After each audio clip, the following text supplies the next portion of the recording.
Dan kita tahu betul bahwa ATR, BPN, kemudian juga KPK ini bekerja sama dengan Pemda itu untuk melakukan pilot projecting terlebih dahulu. Ada 3 provinsi yang dipilih, koreksi kalau saya salah, ini ada Sulawesi Tenggara, Sulawesi Utara, dan juga Sulawesi Selatan. Nah, mungkin saya tanya dulu, sebenarnya kenapa 3 provinsi itu yang dipilih? Ini yang memilih KPK dan ATR BPN bersama tentu ya? Itu komitmen, Mbak. Itu yang kami sampaikan ke Kementerian ATR waktu kami diskusi. Jadi mau milih yang mana nih? Yang kepala daerahnya punya komitmen kuat dong gitu. Kenapa? Ya nggak akan jalan kalau nggak ada komitmen. Nah itu yang utama. Ini yang membuat kami di Kementerian ATR BPN kalau terkait dengan 9 program ini, tentu kami yang sebagai pengampunya untuk pelayanan ini semua. Kami di pusat dan di daerah ada tangan-tangan kami melalui BPN di kabupaten kota dan provinsi. Dengan sinergitas ini, dengan semangat kolaborasi ini dan sudah dilakukan di 3 provinsi ini, Sulawesi Utara, Sulawesi Tenggara, Sulawesi Selatan, sudah dilakukan kick off di sana juga. Dan saya mendapatkan laporan dari tim yang melaksanakan ini, alhamdulillah hasilnya juga sangat baik.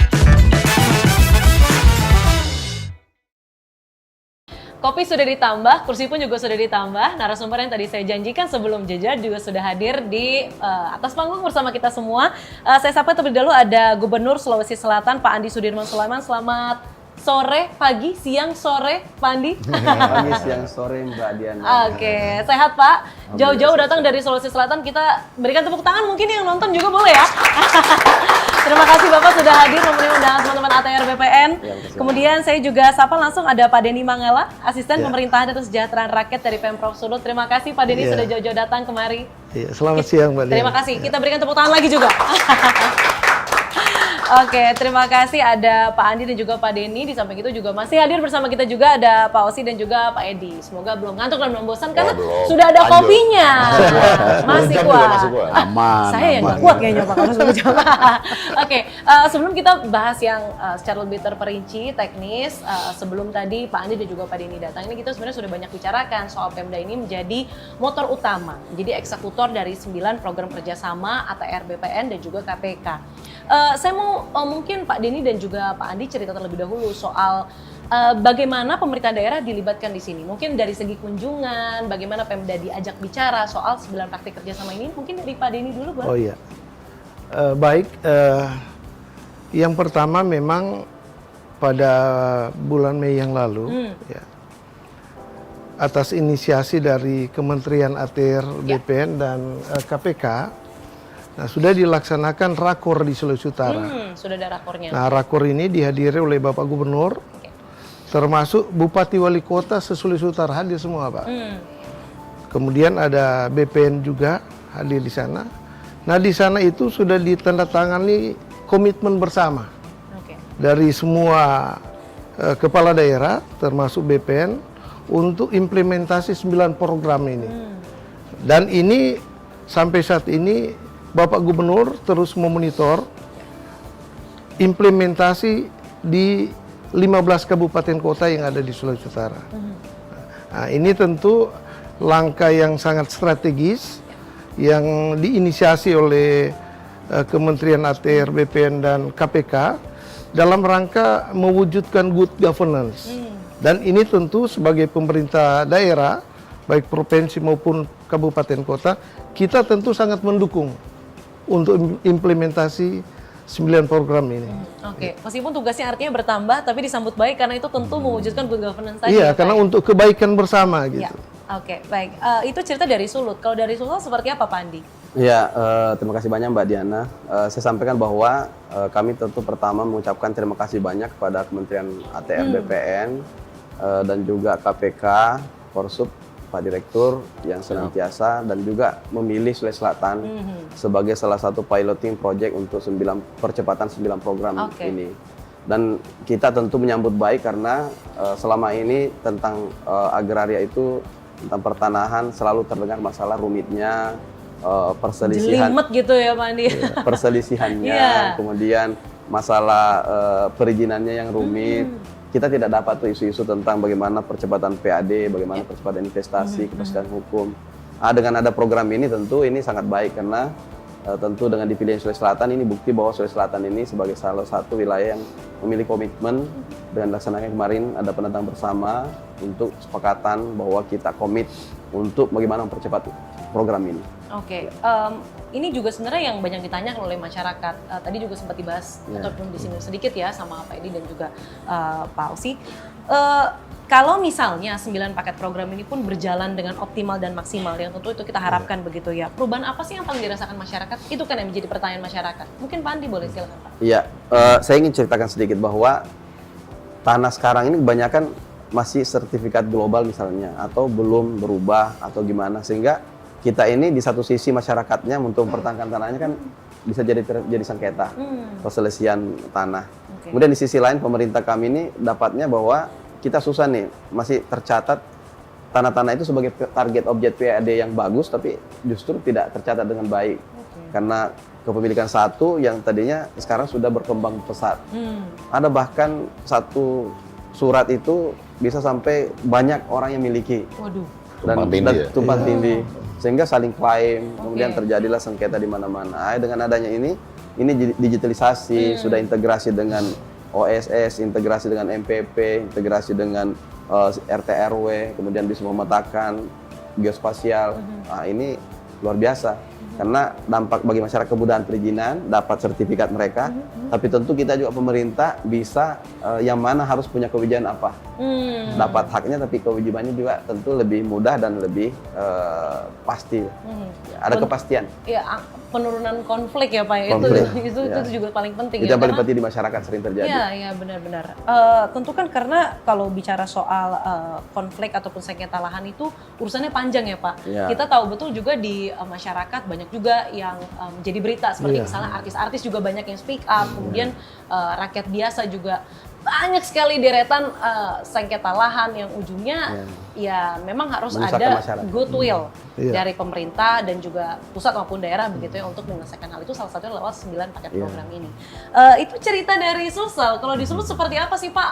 Apa dampaknya buat masyarakat, entah itu yang sudah terjadi ataupun yang mungkin disasar oleh Pemprov Sulut? Iya.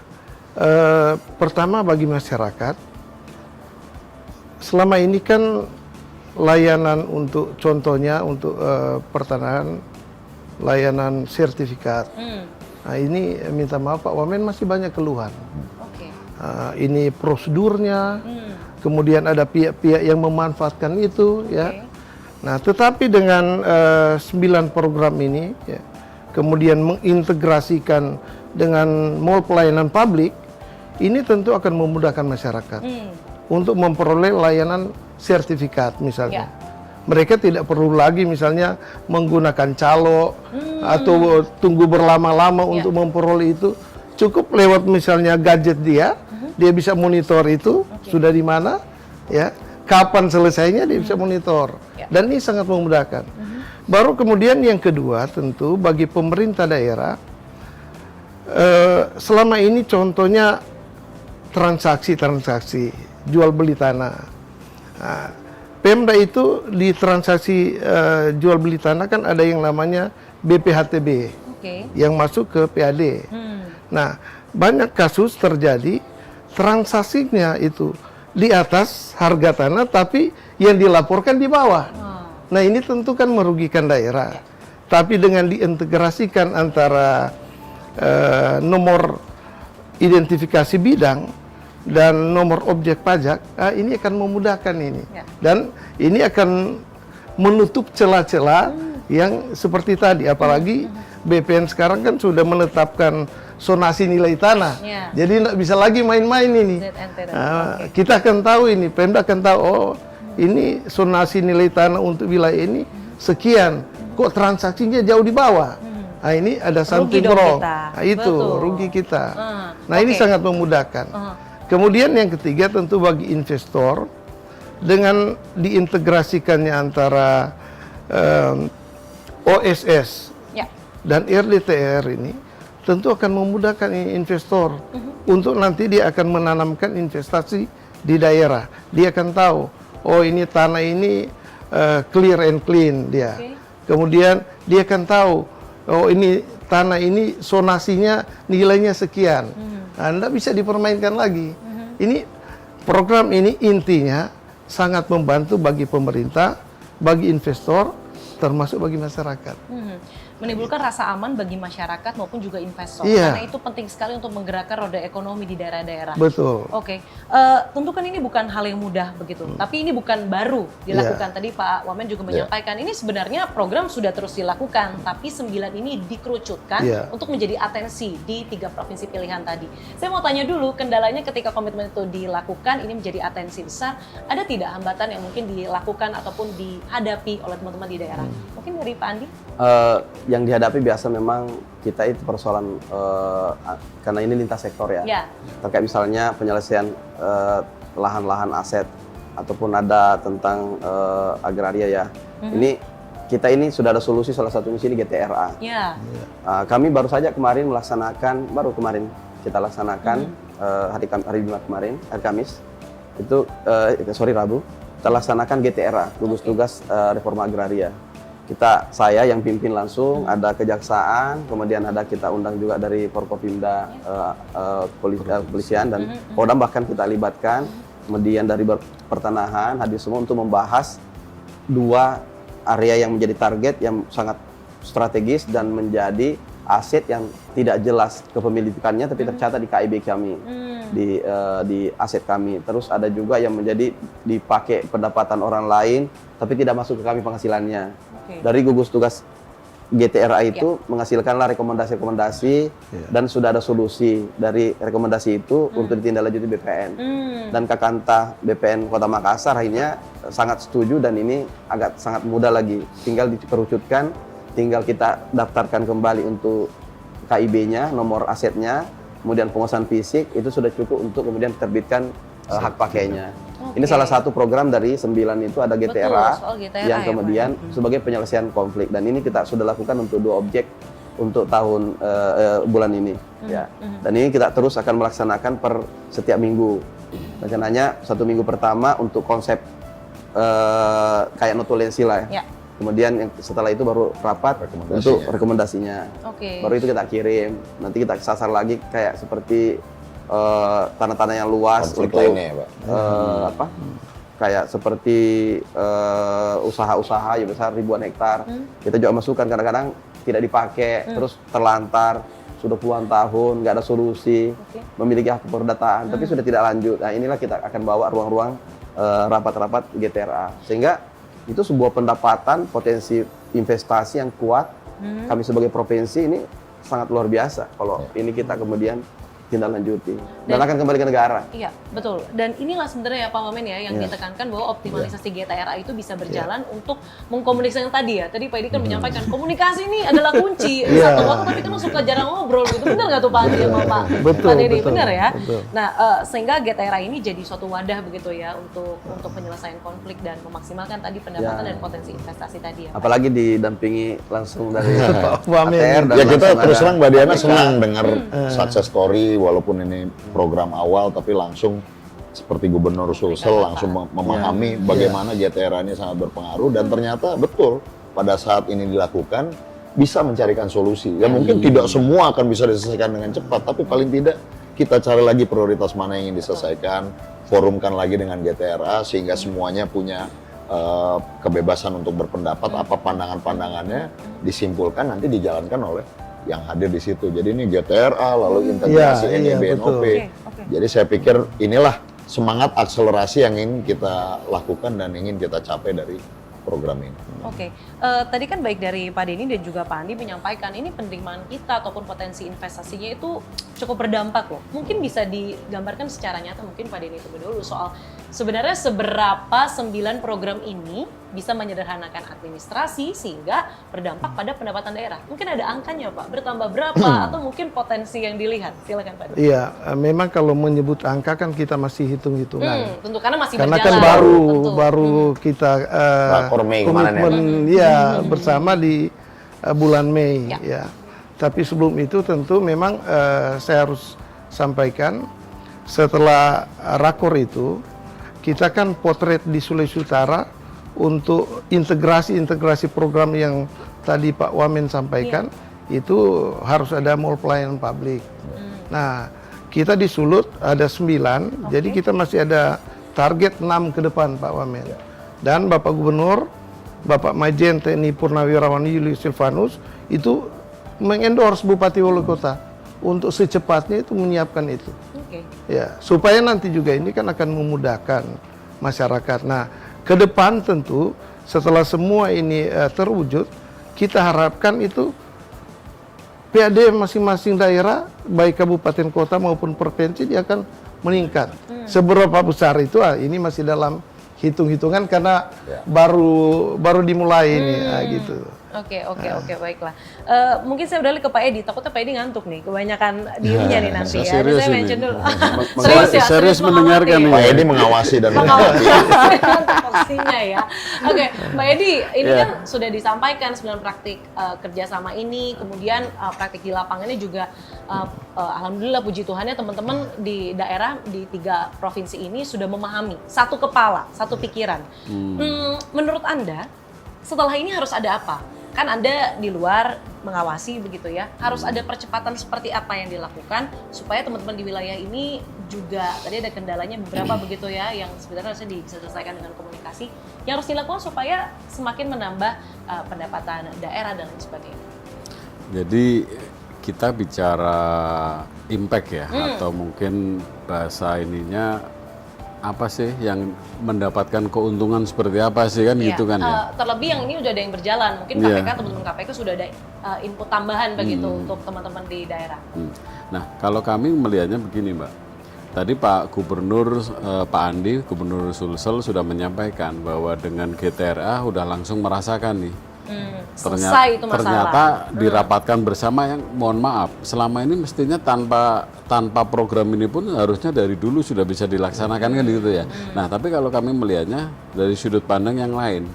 Yang pertama adalah mudah-mudahan kami harus membandingkan nih Mbak ya, tadi Pak Wamen sampaikan baru kemarin kan belum bisa kita lihat nih. Tapi kalau kami konsennya adalah pengaduan masyarakat nantinya. Nah, pengaduan masyarakat yang selama ini sering mengadukan adanya pungli, adanya pemerasan. Nah, mohon maaf ya kan seperti itu kan ya. Nah, kami akan lihat nanti ada penurunan nggak. Nah, itu akan menjadi impact atau hasil yang dari sudut pandang kami ya. Mungkin dari Pak Gubernur mungkin akan melihat dari sudut pandang investasi nantinya. Dengan transparansi pasti investasi akan meningkat kan itu kan ya. Tapi kepentingan kami atau dari sudut pandang KPK adalah ada nggak nih penurunan tingkat korupsinya nih nanti di 3 provinsi ini gitu loh. Khususnya adalah korupsi di tadi suap, pemerasan dan juga mungkin bahasa umumnya pungli lah ya. Tapi suap, pemerasan, gratifikasi kalau bahasa undang-undangnya. Nah, terus setelah itu adalah tentunya adalah masyarakat merasa dimudahkan nggak, kan gitu kan ya, dimudahkan nggak. Tadi bahasanya memang kami lebih mengistilahkan selama ini ada di ruang-ruang gelap. Pengurusan mungkin dalam konteks ini kita bicara pertanahan ya, mungkin secara luas mungkin ada juga, tapi kita bicara pelayanan pertanahan, masyarakat itu banyak yang gelap bagaimana ngurus tanah ini. Akhirnya datang ke tadi yang Pak Asisten tadi sampaikan ke calo atau apa gitu kan ya. Nah, mudah-mudahan dengan ini nanti transparansinya dapat, masyarakat bisa mendapatkan keuntungan. Tapi kan susah di situ kita ukur kan ya. Tapi paling-paling Pak Gubernur yang bisa mengukur sendiri nantinya dari investasi, dari pengamanan aset, dari itu mungkin. Nah, dari teman-teman kalau dari kami sih itu Mbak, nanti dari pengaduannya turun nggak? Nah, kalau pengaduan turun berarti sukses nih program ini nantinya. Artinya kalau KPK bisa duduk santai ngopi tanpa mendengar aduan sana sini, itu artinya ada keberhasilan. Kerjaan makin dikit itu sukses loh. Dan kita harapkan begitu ya Pak ya. Kita harapkan begitu. Oke, saya mau mention sedikit soal pungli. Ini karena suatu hal yang menjadi concern masyarakat. Mungkin Sobat ATR BPN juga menaruh concern di sini. Saya mau tanya ke teman-teman daerah, sebagaimana 9 program kerjasama ini bisa menurunkan celah-celah pungli itu, Pak?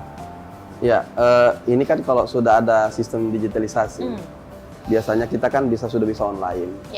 Kemudian kita sudah mall pelayanan publik sudah ada semua di kabupaten kota. Bahkan kami provinsi sudah punya juga mall pelayanan publik sistem digitalisasi.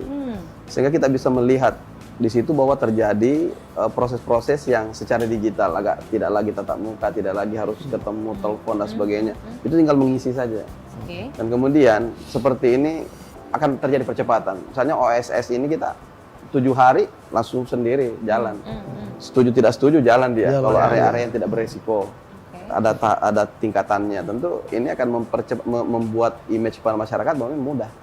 Selama ada MPP sekarang ini, apalagi kalau sudah integrasi dengan pertanahan ini, pasti masyarakat akan senang. Karena ini akan memudahkan masyarakat untuk mendapatkan haknya. Yang kedua, dampak yang kami dapat itu, kalau nanti ini salah satu GTRA kita ini yang bahas kemarin ini nilainya 1 triliun, Mbak. Kalau ini nanti kita bisa berhasil untuk sertifikasi standar provinsi, itu sebuah capaian yang besar yang dimotori oleh BPN, ATR, dan KPK pendampingan. Tentu kami yang dapat manfaatnya. Bahwa kami punya lahan yang selama ini tidak memiliki alasak, tapi tidak kemudian terjadi sengketa, dicari jadi pendapatan orang lain. Pendapatan ada fasilitas yang dipakai orang.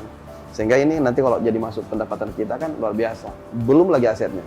Di Kota Makassar lagi. Betul. Nah, ini luar biasa. Itu loh penting inventarisasi aset tadi ya Pak ya. Ini sekitar 10 hektar lebih.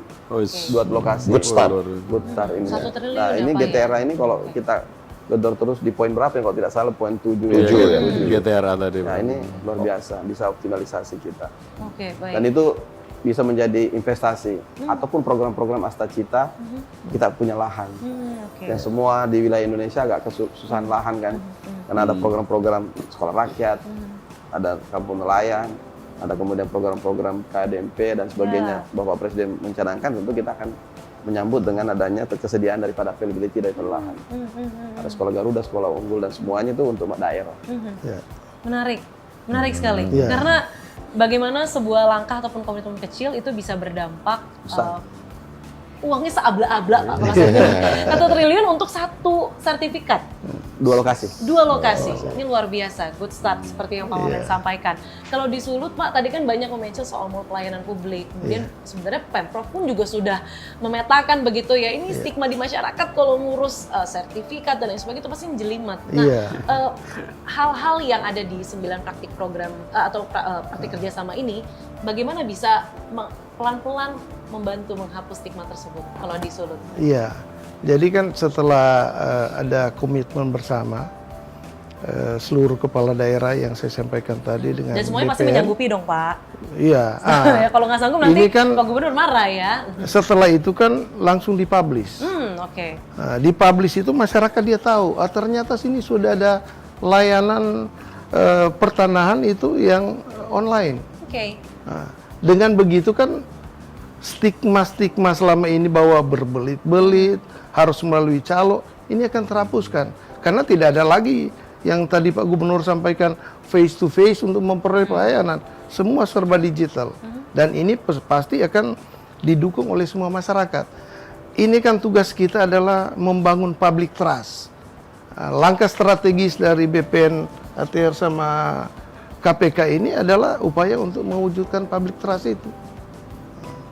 Oke, Mungkin baik. itu. Karena fakta membawa pada kebenaran, kebenaran membawa pada trust itu ya, kepercayaan itu. Dan itu yang sedang dibangun lewat ini yang program sementara itu. dibangun, Oke. betul. Terakhir, kita masuk ke closing vision ataupun hal-hal yang mungkin akan dilanjutkan ke depannya, yang tentu sudah baik ini. Kalau misalnya kerjasama ini berhasil lah, katakanlah 3-5 tahun ke depan, seperti apa tata kelola pertanahan dan juga iklim investasi yang ingin Bapak-bapak ini sebagai pemimpin di daerah masing-masing ingin Anda lihat di wilayah Anda masing-masing? Dari Pak Andi dulu, silakan. Kita berharap ketika pelaksanaan ini akan kemudian terjadi kemudahan-kemudahan masyarakat, ada kepastian terhadap pembangunan, investasi, dan kemudian pendapatan-pendapatan bagi kami. Termasuk masyarakat kami juga tidak segan-segan lagi untuk investasi untuk membangun baik secara persorangan maupun secara korporasi. Yang kedua, kami berharap bahwa yang selama ini sudah terjadi konflik, sudah ada solusi-solusi karena pemetaannya jelas. Apalagi kalau sudah berbasis geospasial ya, ini per 5.000. Satuan ini sudah semakin jelas, clear, bisa melihat sampai yang paling detail. Sudah ada RDTR, rencana detail tata ruangnya sudah jelas. Bahwa mereka ini bisa melihat sampai yang sekecil-kecilnya untuk daerah mana peruntukan apa, dan pemiliknya siapa. Kemudian itu kan semuanya bernilai uang, karena kekayaan negara termasuk daerah ada 2 sisi, baik uang maupun aset. Kalau kami tidak bisa memiliki banyak uang dalam bentuk money cash-nya, cash in itu, maka aset yang banyak juga termasuk adalah harus dikelola. Kelola. Kalau sudah jelas status legal standingnya, maka dia akan menjadi sebuah aset kekayaan yang kemudian menjadi kepercayaan untuk melaksanakan sebuah program-program pembangunan, dan ini akan menjadi neraca kami akan bagus ke depannya. Sehingga kami juga sebagai daerah itu bahwa memiliki kekuatan-kekuatan ekonomi karena ditopang dengan kekayaan yang lebih kuat, seperti itu. Tentu kekayaan itu yang nantinya juga berdampak pada kesejahteraan masyarakat itu sendiri, karena digunakan dari dan untuk masyarakat. Ya, karena masyarakat sekarang kan kita tahu lah, masyarakat banyak disibukkan dengan hanya mempertahankan tanahnya sendiri. Nah, ini kan jangankan tanah negara ya, tanah-tanah pribadi saja ini juga sangat rumit, balik nama dan sebagainya. Ini kemudahan-kemudahan seperti ini tentu sangat baik karena sudah jelas siapa memiliki yang mana. Oke, baik. Kita harapkan transformasi itu ada di Sulawesi Selatan. Ya, silakan dari Sulawesi Utara hari ini. Untuk Sulawesi Utara, pemerintah pusat kan sudah menetapkan 2 kawasan ekonomi khusus di Sulawesi Utara. Satu itu namanya Kek Likupang. Itu Kek Likupang itu adalah kek pariwisata super prioritas dari 5 di Indonesia. Nah, salah satu itu di Sulawesi Utara di Kek Likupang. Yang kedua itu namanya Kek Bitung. Nah, ini 2 kek ini adalah pusat pertumbuhan ekonomi baru di wilayah Sulawesi Utara. Nah, tentu dengan implementasi 9 program dari ATR BPN dan KPK ini tentu akan makin menciptakan iklim investasi yang kondusif di Sulawesi Utara, terutama dalam rangka menumbuhkan 2 kek ini supaya dia makin geliat lagi ini, makin berkembang bagus untuk peningkatan ekonomi di Sulawesi Utara yang dampaknya akan dirasakan juga oleh masyarakat Sulawesi Utara. Dan itu yang menjadi visi Pak Gubernur, memajukan Sulawesi Utara. Sulawesi Utara maju, sejahtera dan berkelanjutan di pintu gerbang Asia Pasifik. Amin, amin paling serius Pak itu untuk Amin. itu ya. Oke, saya mungkin beralih ke Pak Edi terlebih dahulu, nanti Pak Osa sebagai penutupnya ya Pak, boleh silakan Pak. Harapannya ketika, kalau tadi kan di daerah masing-masing, tentu harapan KPK 3-5 tahun ke depan untuk 9 program kerjasama ini. Jadi yang pertama tentunya langkah berikutnya Mbak ya. Jadi dengan di-trigger oleh 3 provinsi ini diharapkan next ke provinsi yang lain, itu tentunya ya. Dengan next ke provinsi yang lain, mungkin masing-masing provinsi ya mudah-mudahan sih tadi Pak Gubernur memberikan contoh ya, bisa dengan konteks yang baik ya Pak ini ya Pak ya. Itu jadi mendapatkan hasil yang ya sesuai kondisi daerah masing-masing lah ya, karena kan pasti berbeda-beda kan kondisinya. Nah, dari sisi kami tentunya harapan yang paling utama adalah meningkatnya pelayanan publik dan juga meningkatnya pengelolaan aset, khususnya aset tanah ya. Yang ini yang paling penting Pak, yang bebas dari tindak pidana korupsi. Nah, itu fokus di kaminya. Jadi manfaat ya mudah-mudahan benar-benar dinikmati atau dirasakan oleh pemerintah daerah dan khususnya masyarakat secara umum. Tapi kalau dari kami konsennya mudah-mudahan pelayanan kepada masyarakat, pelayanan publik kepada masyarakat dan juga pengelolaan aset tanah bebas dari tindak pidana korupsi. Itu Mbak.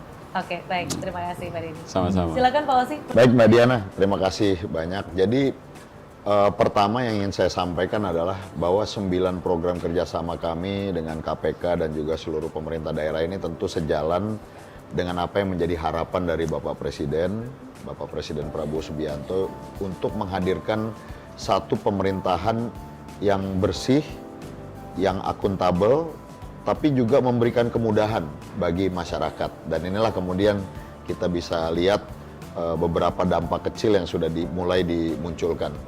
Yang kedua yang ingin saya ingatkan dalam forum ini adalah tentu transformasi ataupun perubahan ke arah yang lebih baik itu akan membutuhkan effort yang tinggi. Tidak semudah membalikkan telapak tangan. Tidak akan berjalan secara instan. Ada upaya konsisten yang harus kami lakukan dari sisi kementerian, dibantu oleh KPK dan tentunya pemerintah daerah. Kami juga mengajak agar terus kukuh, konsisten, tegar untuk kemudian terus berupaya untuk menghadirkan, karena ini apapun yang kita hadirkan adalah untuk kebaikan masyarakat. Jadi tentunya ini adalah pahlawan-pahlawan kami yang ada di daerah, yang berada di garda terdepan. Kami berterima kasih, tapi mudah-mudahan kita semua punya semangat pantang menyerah terkait hal ini. Perubahan mindset, perubahan transformasi, budaya, culture, ya ini tentu membutuhkan waktu, tapi mudah-mudahan akselerasi ini bisa kita lakukan. Dan tujuan akhir yang ingin kita harapkan, tentunya pada saat masyarakat bisa tertawa, datang ke kantor-kantor pertanahan, datang ke kantor gubernur, ke kantor bupati, wali kota, menyampaikan bahwa proses sertifikasi kami sekarang lebih mudah, Pak. Sekarang alhamdulillah lebih baik. Sekarang pelayanan BPN lebih sempurna. Inilah yang kami harapkan. Yang kedua juga investor datang ke daerah-daerah tanpa harus bertatap muka dengan banyak orang, bisa melakukan kegiatan bisnisnya, menyelesaikan proses perizinannya. Termasuk pemerintah daerah bisa menata aset-asetnya, bisa mendapatkan PAD yang lebih banyak untuk kemudian melayani masyarakatnya masing-masing. Nah, itulah tujuan akhir yang tentunya ingin kita lihat. Kalau itu bisa tercapai, ditambah bonus yang sangat tinggi, bisa meminimalisir adanya tindak pidana korupsi, ya itu semakin sempurna. Itulah yang akan membuat Kementerian ATR BPN merasa bahwa program ini alhamdulillah bisa berhasil, dan begitu pula dengan KPK. Jadi kami titip kepada teman-teman di daerah, Pak Gubernur, Pak Asisten, terus bersemangat, jangan pantang menyerah, Pak. JTRA pun nanti pasti ada tantangan dan juga cobaan-cobaannya, tapi kita harus tegar dan berusaha untuk semua permasalahan insya Allah ada solusinya. Saya pikir itu dari saya, Mbak Diana. Semangat pantang menyerah, karena hal yang benar dan baik belum tentu mudah dilakukan ya Pak. Betul, ya? betul. Oke. Dan mungkin itulah yang akan menjadi percontohan ya 3 provinsi ini untuk mungkin teman-teman daerah yang nanti SM goes by. Itu bisa akan bertambah. Expansion. Insya Allah segera kita lakukan. Segera dilakukan. Terima kasih banyak. Kita mungkin boleh berikan tepuk tangan untuk keempat narasumber kita hari ini. Terima kasih Pak Andi, Pak Osi terima kasih banyak, Pak Denny dan juga Pak Edi terima kasih banyak waktunya dan juga kebersamaannya selama kurang lebih 1 jam ke belakang tadi ya. Oke, terima kasih banyak Sobat ATR BPN sudah menyimak dari tadi atas kebersamaan Anda. Kita jumpa lagi di podcast ATR BPN berikutnya. Saya Diana Valencia, sampai jumpa. Thank you, Pak Gubernur. Terima kasih, Pak Asisten. Terima kasih.